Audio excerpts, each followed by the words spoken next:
Hi everyone, I am Vedant Joshi welcoming you all to the today's lecture of the economics. Okay, so we are discussing the chapter number 4, that is banking and the monetary policy.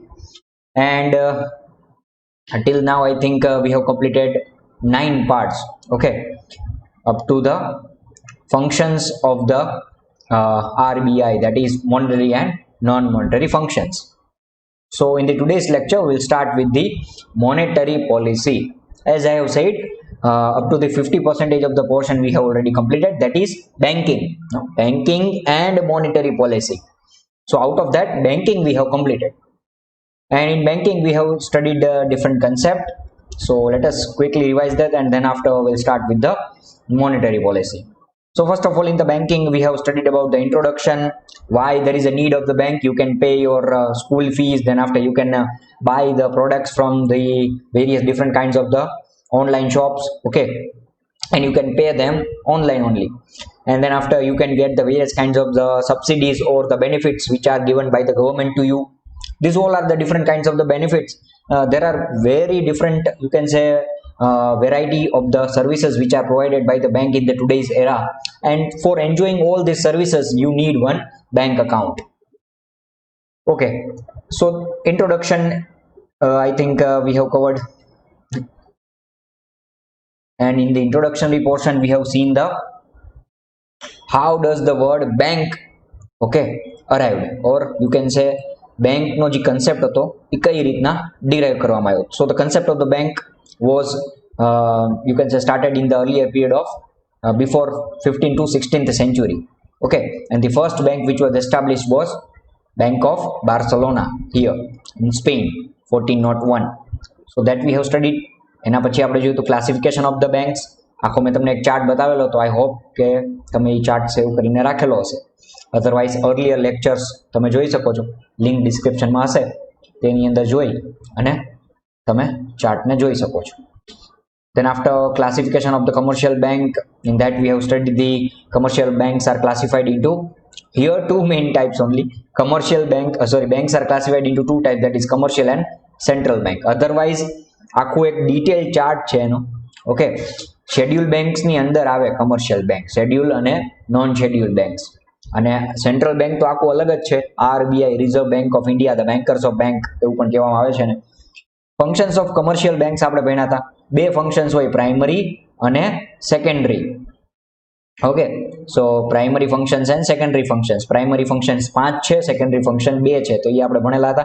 Presence of commercial banks in India, આ topic આપણે study કરી દીધું, complete કરેલો છે. Than after central bank કોને કહેવાય? The bank which controls and regulate the entire banking system in India, એને કહેવાય છે સેન્ટ્રલ બેંક.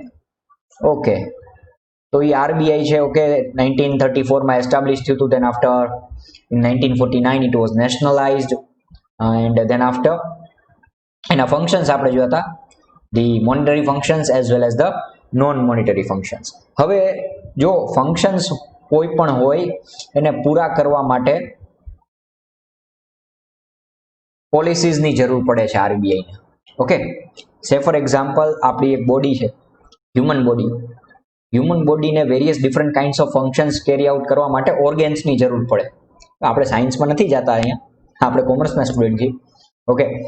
બટ એવી જ રીતના આપણા આરબીઆઈ જે સેન્ટ્રલ બેંક છે આપણું, okay, reserve bank of India, એને પોતાના various kinds of functions carry out કરવા માટે it requires monetary policy, okay. Are you getting what I am saying? Just like our human body needs the different organs for performing the different functions, in the similar manner RBI needs monetary policy to fulfill its functions. RBI ના ઘણા બધા functions છે, monetary functions, non monetary functions, એ આપણે અગાઉ લેક્ચરમાં જોયેલા છે.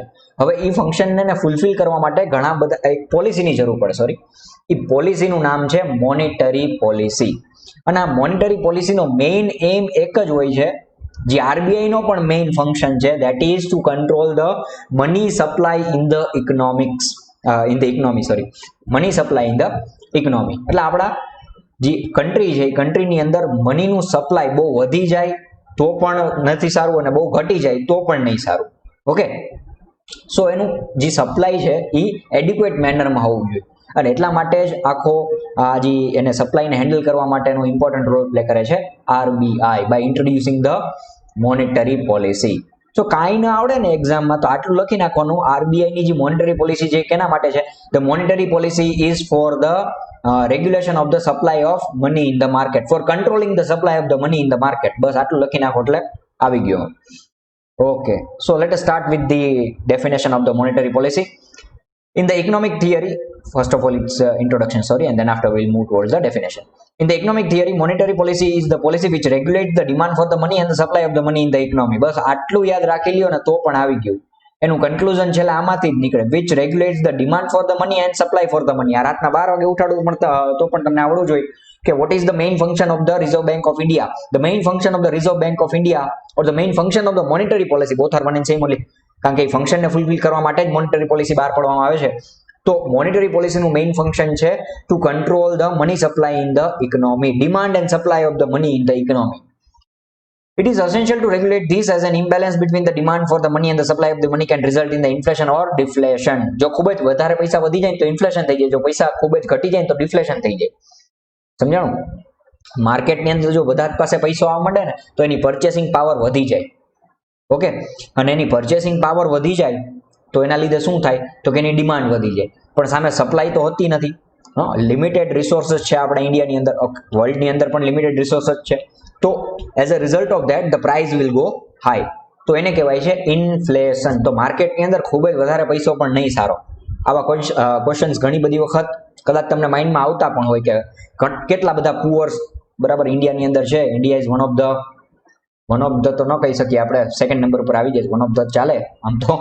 Okay, but India is home to the second largest poorest you can say people to the entire world. Second largest country છે in terms of the poor persons residing in the country.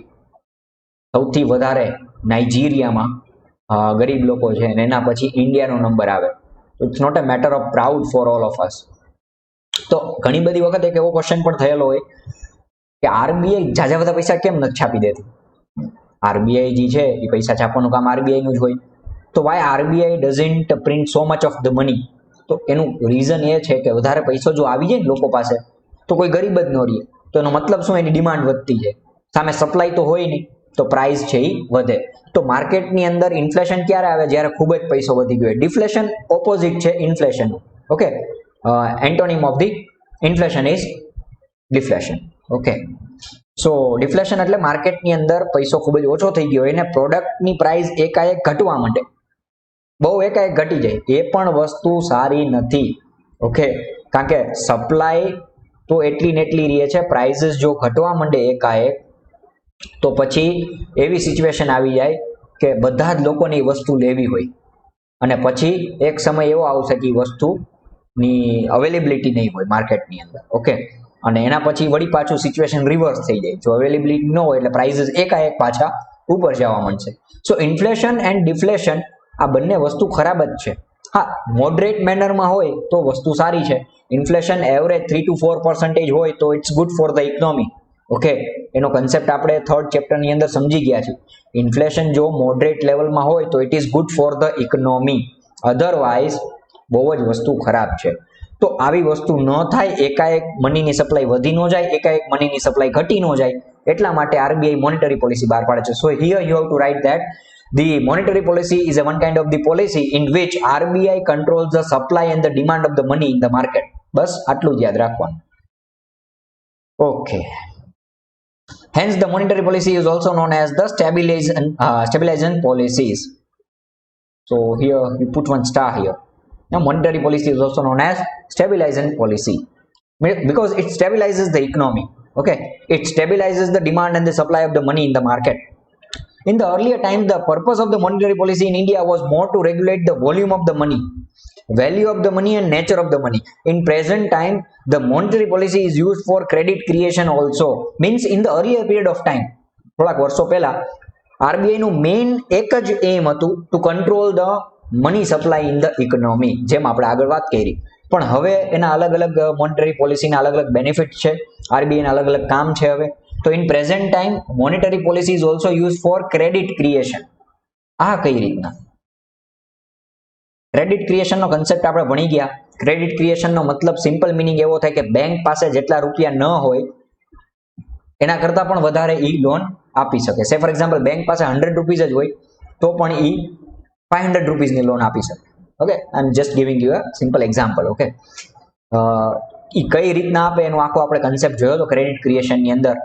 એવું હોય તો હજી એક વખત આપણે જ્યારે chapter and થાય તો ક્રેડિટ ક્રિએશનનો કન્સેપ્ટ સમજાવી દઈશ, because it is very much important for the board examination. So in present time monetary policy is also use for credit creation. એ કઈ રીતના? તો એ RBI reserve repo rate, reverse repo રેટની અંદર કોન્સ્ટન્ટલી ચેન્જીસ કરતી હોય છે અને એના લીધે બેંકની અંદર જે લોનની પોલિસી હોય એની અંદર પણ ચેન્જીસ થતા રહેતા હોય, લોનના જે રેટ હોય એની અંદર પણ ચેન્જીસ થતા રહેતા હોય ને એ રીતના એ ક્રેડિટ ક્રિએશનમાં હેલ્પફુલ થાય છે. અહીંયા આપણે બહુ ડિટેલની અંદર નથી જતા. ઓકે, રેપો અને રિવર્સ રેપો સમજશું ત્યારે તમને સમજાઈ જશે. સો અહીંયા યાદ રાખવા જેવું એટલું છે, in the earlier period of time RBI was just using the monetary policy for controlling the demand and supply of the money in the market, but now at present credit creation માટે પણ જે monetary policy છે એનો use થાય છે.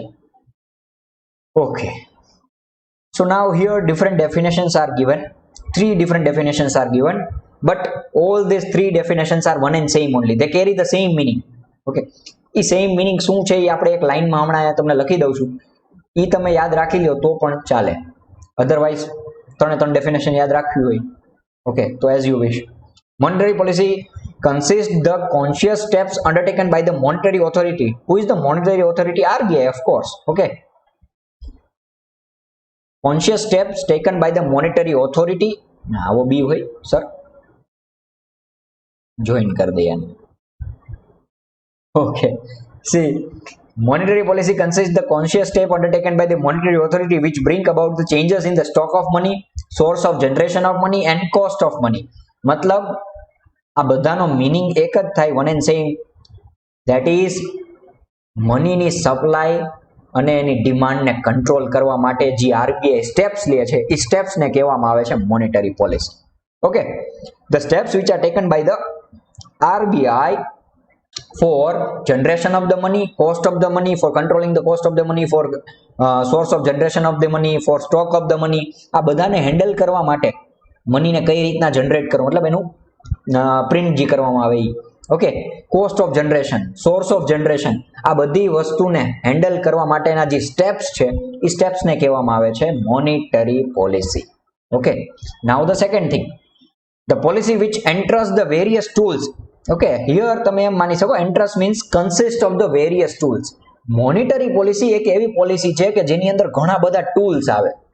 આપણે કેમ અલગ અલગ ઓર્ગેન્સ હોય એની અંદર, મતલબ ઓર્ગેન્સ હોય, એક સિસ્ટમ છે આપણી આખી, એની અંદર અલગ અલગ ઓર્ગેન્સ હોય જે અલગ અલગ ફંક્શન્સ કરતા હોય આપણા હ્યુમન બોડીની અંદર. સિમિલરલી લાઈક ધેટ આરબીઆઈની એક પોલિસી છે મોનેટરી પોલિસી, એની અંદર પણ અલગ અલગ ટૂલ્સ હોય. ઓકે, એ ટૂલ્સ ક્યાં ક્યાં એ આપણે આગળ હવે ભણવાના છે, એને ઇન્સ્ટ્રુમેન્ટ્સ પણ તમે કહી શકો. Okay, so monetary policy is nothing but a set of tools. Set of tools, તો એ ટૂલ્સ શું કરે છે? હવે શું કરે છે એ ટૂલ્સ? તો એ ટૂલ્સનું કામ હોય છે to control the money supply in the economy, to control the demand and the supply of the money in the economy. બસ એકને એક વસ્તુ અહીંયા રિપીટ કરવામાં આવે છે. See, the policy which enters the various tools of regulating the supply of the money in the hands of the apex banks. Apex bank means here RBI. With the purpose of achieving the general objectives is called the economic monetary policy. With the purpose of attaining the general objective. General objective means government ના કાંઈ પણ જે objective હોય, long term objective, economic development માટેના, કન્ટ્રીને આગળ લઈ જવા માટેના જે ઓબ્જેક્ટિવ્સ હોય એને ફૂલફિલ કરવા માટેની policy. Okay, with the purpose of achieving the long-term objectives. In simple terms, the policy undertaken by the apex banks for regulating the supply of the money. See, again, same thing is repeated. The policy undertaken by the apex bank means RBI, okay, for regulating the supply of the money in order to maintain the economic stability, keeping into the consideration the process of economic development and interest of the public. અહીંયા એને બે word નવા add કરી દીધા, economic stability maintain કરવા માટે અને economic development ને કેરી આઉટ કરવા માટે જે પોલિસી આરબીઆઈ લોન્ચ કરે છે એને કહેવાય છે monetary policy. Okay,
Okay, so here you can write it down like that way.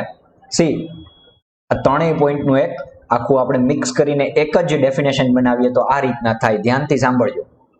If you want to note it down, you can note it down also somewhere. See, the monetary policy is such a policy which consists of the different tools and steps which are undertaken by the RBI. Okay, the monetary policy is a policy, okay, which consists of the different tools and steps which are undertaken by the RBI for attaining the general objectives of the economy and economic stability. Are you getting? કદાચ ન મળ્યું હોય તો હવે rewind કરીને જોઈ લેજો. Okay, ફટાફટ એક વખત બોલી જાઉં છું, but then also if you are not getting, you can just pause the video or you can rewind it. Okay, see, the monetary policy is such a policy which consists of the different tools and steps undertaken by the monetary authority, or you can also write RBI, undertaken by the RBI for attaining the general objectives of the economy and economic stability. Okay, for attaining economic stability or general objective of the economy, બંને આગળ પાછળ લખી શકો તમે. તો આવી પોલિસીને monetary policy કહેવાય. તો આ ત્રણેયનું એમાં આવી જશે. પછી આ બધા વર્ડ લખવાની જરૂર નથી. Stock of the money, source of generation of the money, etcetera etcetera etcetera. Okay, અને એની પાછળ for attaining economic stability, okay, and for attaining the general objectives of the economy. આ બે વર્ડની આગળ હજી પાછળ તમારે કોઈ પણ એક વર્ડ ઇન્ક્લુડ કરવો હોય તો કરી શકો. That is economic development and interest of the people. It means for attaining the you can say general objectives of the economy, okay, economic stability and economic development considering the welfare of the people. આ આખી પોલિસીને કહેવાય છે monetary policy. કાંઈ ના આવડે તો એક્ઝામમાં જઈને એટલું લખી નાખજો, monetary policy is a policy to control the demand and supply of the money. બસ પૂરું. Now we will study about the instruments of the monetary policy, instruments or tools of the monetary policy. Okay, તો આને બે પાર્ટમાં divide કરેલા છે. The tools of the monetary policy is divided into two parts. Tools of the monetary policy divided into two parts. Okay, first one is the quantitative tool or general tools. General tools means it is applicable to the all the sectors of the economy. Okay, ઇકોનોમીની અંદર જેટલા પણ sector છે, જેમ કે education sector, healthcare sector, transportation sector, okay, then after aviation means airlines and all, so one kind of sector only. Okay, then after energy sector, all these kind of the sectors, ગમે તે sector, banking sector, insurance sector, in each and every sector it is applicable. Okay, એટલે એનાથી અસર થાય.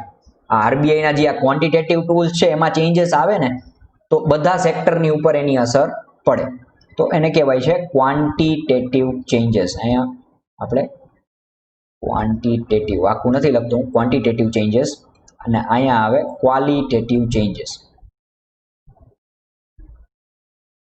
Okay, general objective, specific general tools, specific tools. General tools consist of the quantitative tools, whereas the specific tools are related to the qualitative measures. Okay, તો quantitative measures આખા ઇકોનોમીની અંદર જેટલા sectors છે એ બધા ઉપર એપ્લિકેબલ થાય, whereas qualitative measures is applicable only to the specific sector. અમુક sector ઉપર જ એની અસર પડે. સમજાણું? એનો મતલબ એવો છે કે મોનેટરી પોલિસીની અંદર બે ટૂલ્સ છે ઘણા બધા.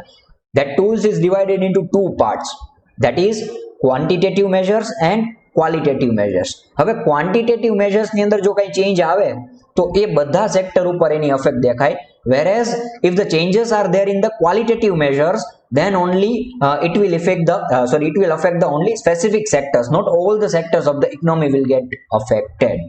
Okay, તો જોઈ લઈએ આપણે ક્વોન્ટિટેટિવ મેજર્સ ની અંદર કયા કયા આવે છે અને ક્વોલિટેટિવ મેજર્સ ની અંદર કયા કયા આવે છે. See, quantitative measures, bank rate, repo and reverse repo, then after stabilization under the emergency situation, cash reserve ratio, then statutory liquidity ratio, open market operations, then sterilization of the RBI accounts against the shocks arising from the excessive increase or decrease in the amount of the foreign exchange. છે ને ભારી ભરખમ શબ્દ બધા, don't worry, they are easy to understand. Okay, તો total 7 quantitative measures છે. Okay, 7 quantitative measures are there, whereas qualitative measures ઉપર એકવાર આપણે જોઈ લઈએ.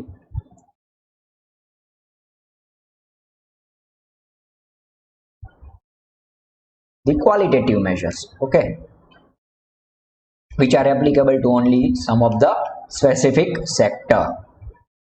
See, selective or qualitative measure. So selective measure, title ઉપરથી તમને ખ્યાલ આવી જાય. 1 2 3 4, that is security requirement, margin requirement, ceiling on the credit and discriminatory interest rate. Okay, so 4 qualitative measures are there in our textbook. Okay, so let us start with the quantitative measures.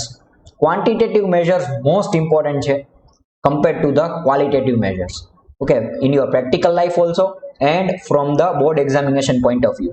Practical life થી જોવો તો commerce ના student ને આ quantitative measures ની અંદર જેટલી terminologies છે, that is bank rate, repo rate, reverse repo, then after CRR, SLR, આ બધાની તમને નોલેજ હોવી જરૂરી છે. Okay, if you are a commerce student then, otherwise change કરી નાખો સ્ટ્રીમ ડ્રોપ લઈને.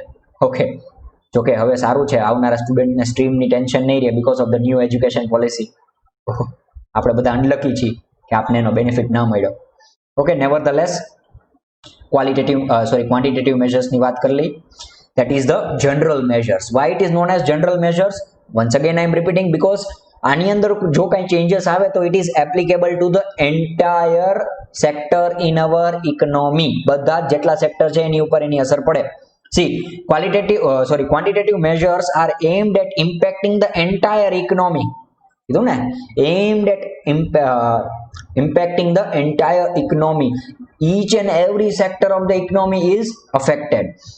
Okay, in general or common way, hence they are called the general measures also. એને general measures પણ કહેવામાં આવે છે. તો આનું બીજું નામ છે quantitative measure, નું બીજું નામ છે general measures.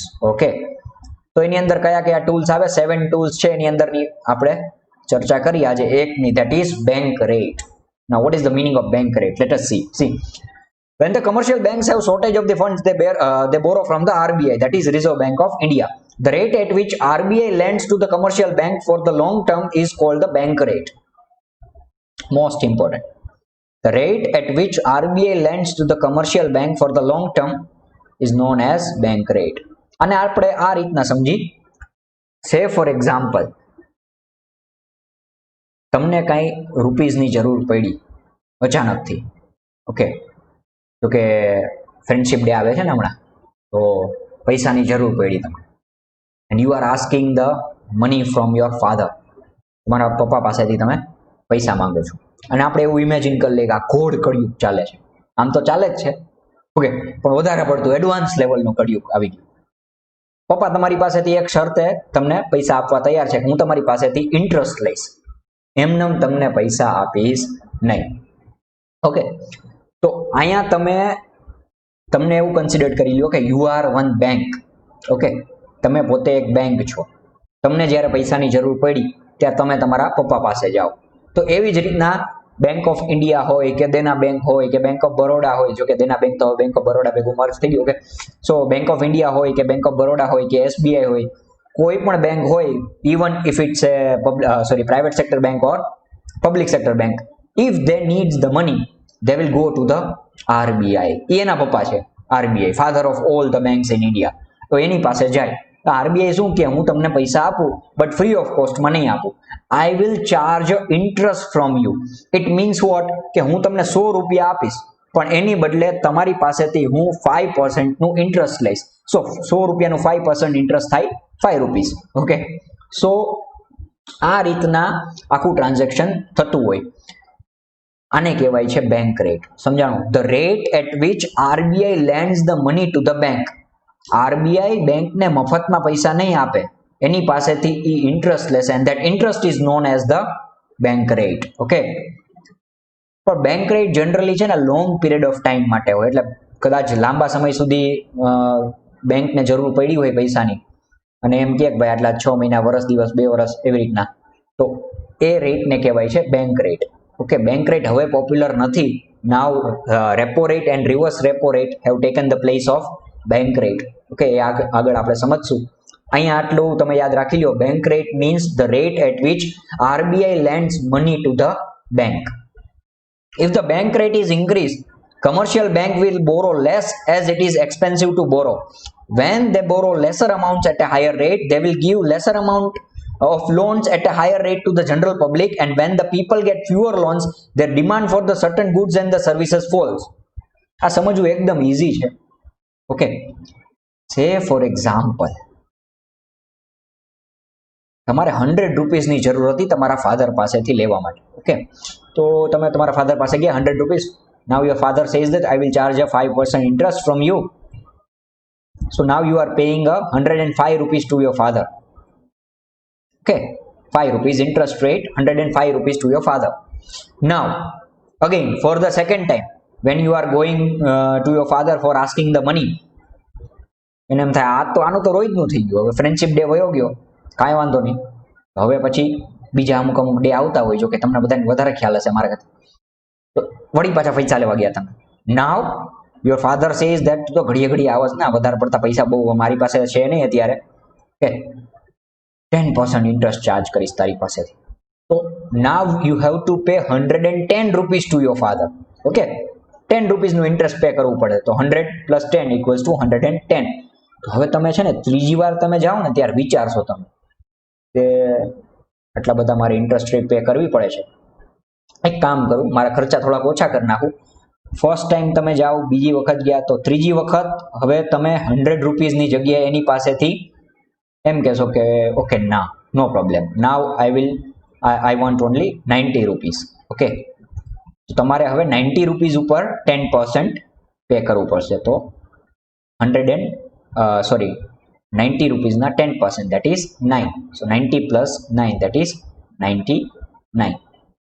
તો એનો મતલબ શું થયો કે જ્યારે આ રેટ વધે, see now this rate is increasing, કે જો આ રેટ વધ્યો from 5% to 10%. ઓકે, સો પહેલી વખત 5% લીધું, બીજી વખત 10% વધી ગયું, તો હવે ત્રીજી વખત એ લોનનો જે અમાઉન્ટ છે એ ઓછો લેશે. તો અહીંયા એવું જ છે, અહીંયા તમારી જગ્યાએ બેંકને અઝ્યુમ કરી લ્યો, તમે બેંક છો, તો બેંક પહેલી વખત આરબીઆઈ પાસે લેવા જાય, જો ઓછા રેટે મળતું હોય ને તો એ વધારે પૈસા લે. Are you getting what I am saying? Okay, if the loan amount interest rate is very low, then bank will take more loan from the RBI, and if the rate of interest is higher, then bank will take lower loans from the RBI. Okay, they both are inversely proportional to each other. એનો મતલબ કે interest rate વધે ને તો RBI પાસેથી bank loan લેવાનું ઓછું કરી દેશે. તો અહીંયા એનો મતલબ જ એ જ સમજાયો છે અહીંયા કે બેંક રેટ જો વધી જાય, if bank rate is increased, commercial bank will borrow less. અહીંયા જોઈ શકો છો તમે 100 થી 90 રૂપીસ આવી ગયા. હવે કદાચ તમારા ફાધર 20% ઇન્ટરેસ્ટ ચાર્જ કરવા માંડે તો ચોથી વખત તમે એની પાસેથી 50 રૂપિયા જ લેશો. પણ હવે 20% ઇન્ટરેસ્ટ પે કરવું પડે છે, હવે આપણે 50% જ લઈ 50 રૂપિયા જ લઈ છે, થોડો ખર્ચો ઓછો કરવો પડશે. મારા પપ્પાને લાલચી થઈ ગયા છે, એને ઇન્ટરેસ્ટ જ જોઈ છે એના દીકરા પાસેથી. ઓકે, સો આરબીઆઈ જેમ જેમ બેંક રેટ વધારતું જાય એમ બેંક્સ એની પાસેથી લોન લેવાનું જે છે એ ઓછું કરી દેશે. Okay, if the bank rate is increase, commercial bank will borrow less. Okay, અને જો એ ઓછું લે બેંક આરબીઆઈ પાસેથી તો એ લોન પણ ઓછી આપશે. સમજો છો શું કહું છું? તમે તમારા પપ્પા પાસેથી ઓછા પૈસા લીધા તો તમે તમારા ફ્રેન્ડને પણ ઓછા પૈસા, એની પાછળ ઓછા પૈસા વાપરશો. અહીંયા ફ્રેન્ડ જી હોય તમારે તમારી રીતના સમજી લેવાનું. Are you getting what I am saying? તમારા ફાધર જો તમને ઓછા પૈસા આપશે તો તમે ખુદ જેની પાછળ પૈસા વાપરતા હતા એની પાછળ ઓછા પૈસા વાપરવાનું સ્ટાર્ટ કરી દેશો, એટલે એને ઓછા પૈસા આપશો. એટલે અહીંયા કનેક્શન છે આખું આ રીતના કે C if RBI gives less money to the bank, then bank will give less money to its customers. Okay,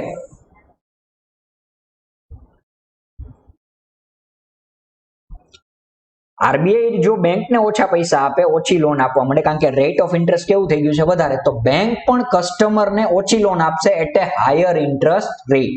okay, જો આરબીઆઈ રેટ ઓફ ઇન્ટરેસ્ટ વધારે તો બેંક પણ પોતાનું રેટ ઓફ ઇન્ટરેસ્ટ વધારશે કસ્ટમર પાસેથી, અને વાઇસ વર્સા. મીન્સ આનું ઊંધું હોય, જો પપ્પા તમારી પાસેથી ઓછું ઇન્ટરેસ્ટ ચાર્જ કરતા હોય તો તમે તમારા ફ્રેન્ડ પાછળ વધારે પૈસા વાપરશો. એટલે જ મેં કીધું ને, both are inversely proportional to each other.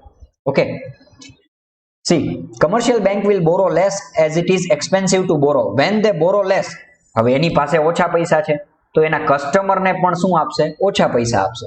See, when they borrow lesser amounts at a higher rate, they will give lesser amount of loans at a higher rate. હવે એને એક તો ઓછા પૈસા મળે છે અને વ્યાજ જાજુ ભરવું પડે છે. ઓકે, તો આ બેંક શું કરશે? કસ્ટમરને પણ ઓછી લોન્સ આપશે અને એની પાસેથી પણ હાયર ઇન્ટરેસ્ટ રેટ ચાર્જ કરશે. Okay, see, when they borrow lesser amount at a higher rate, they will get a lesser amount of the loans at a higher rate to the general public, and when people get fewer loans, their demand for the certain goods and services falls. તમારી પાસે ઓછા પૈસા આવે, ઓછી loan આવે તો તમારી demand ઓછી થઈ જાય.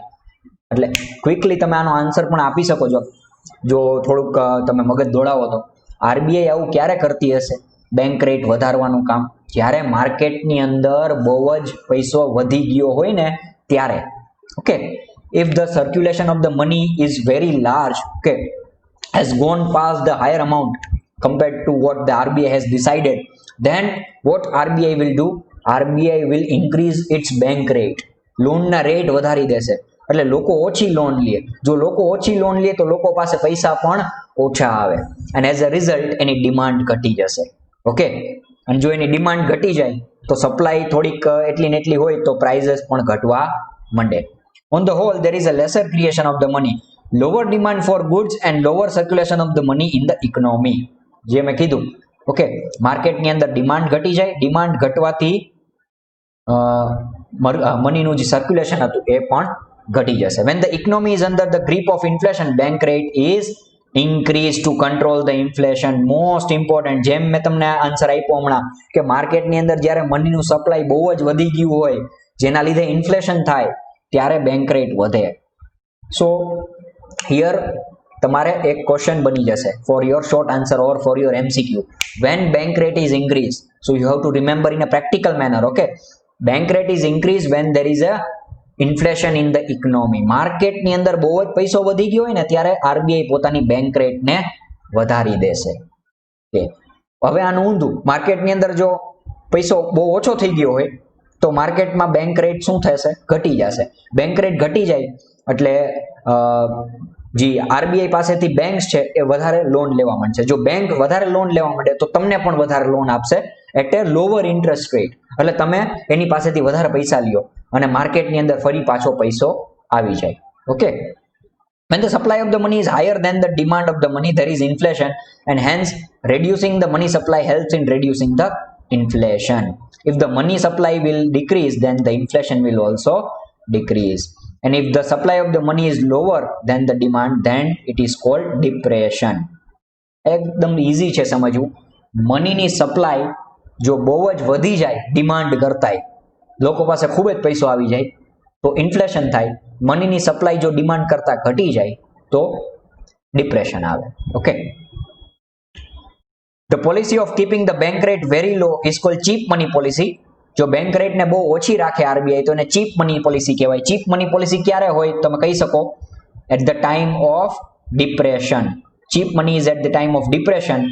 Dear money means the rate, the policy at which the bank RBI keeps the bank rate at a very higher rate એને કહેવાય છે dear money policy. Dear money ક્યારે હોય? At the time of inflation.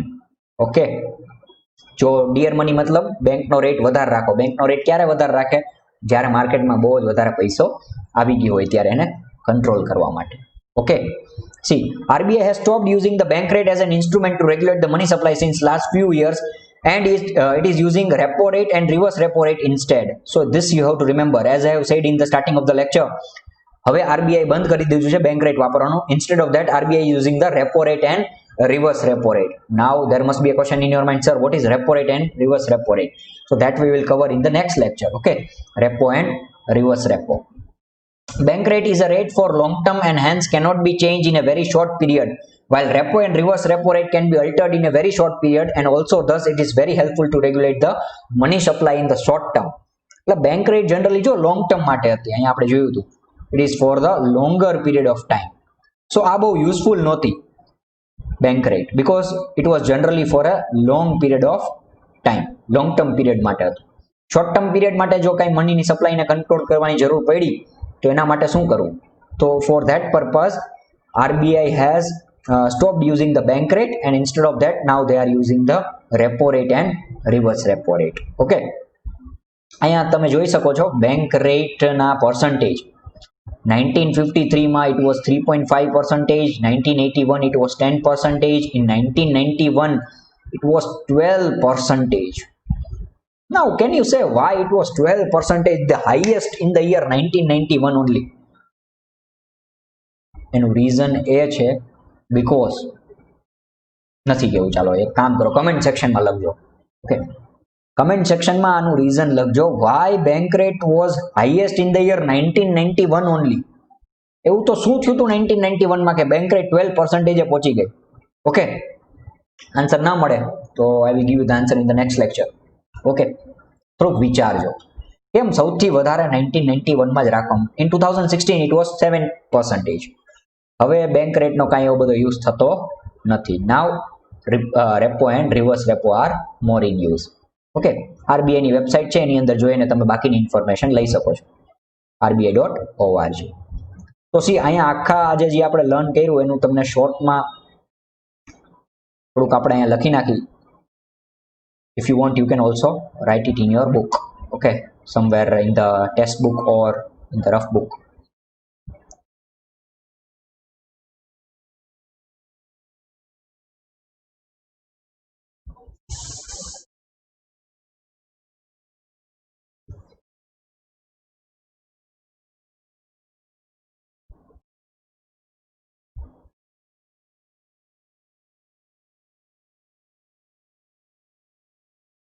See, first of all,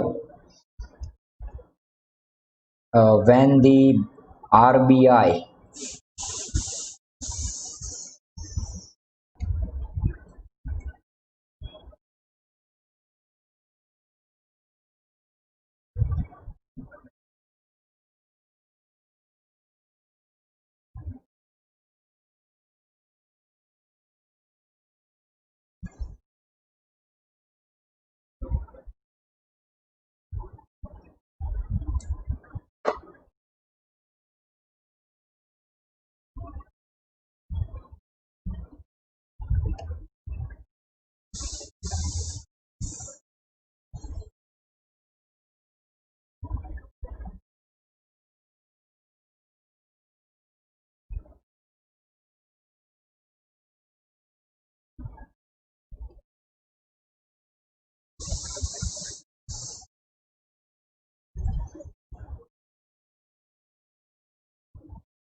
Okay, see here I have written some of the points which you can note it down.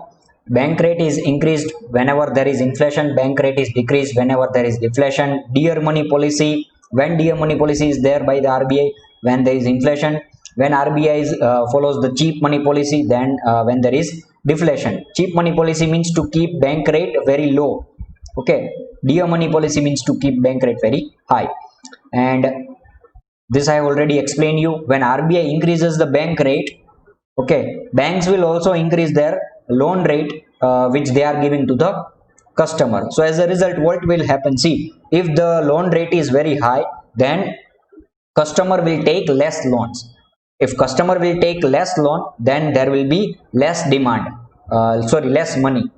Okay, and when there will be less money in their hand, their demand will get decrease, and as a result, inflation will get control. So this entire situation happens only at the time of inflation. Okay, RBI does this to control the inflation, and vice versa of this. If the rates are very lower, then there will be more loans. If there is more loan, then there will be more money and there will be more demand.